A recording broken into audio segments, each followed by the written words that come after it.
तो hey guys ऐसा क्या हुआ, तो आज ऑटो वाले भैया ने हमें अपने ऑटो में रोक लिया। तो वीडियो के एंड तक बने रहना, फिर बताएंगे हम। तो आज गाइस हम जाने वाले हैं कॉलोनी। आपके साथ प्रैंक हो चुका है। आज हम जाने वाले हैं कॉलोनी में जाके हम खाएंगे कुल्फी। अब ऑटो में बैठ चुके हैं। ऑटो में बैठ के फिर हम आराम से निकल जाए, क्योंकि आज हमारी गाड़ी नहीं मिली थी।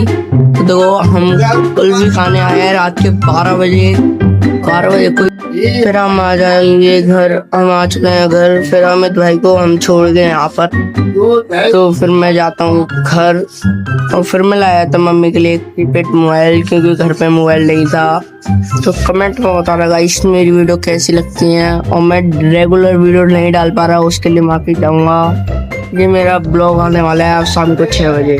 जैसे आप देखो माता, मिलते हैं नेक्स्ट ब्लॉग में। तो आज हमने गिफ्ट कर दिया मम्मी को मोबाइल।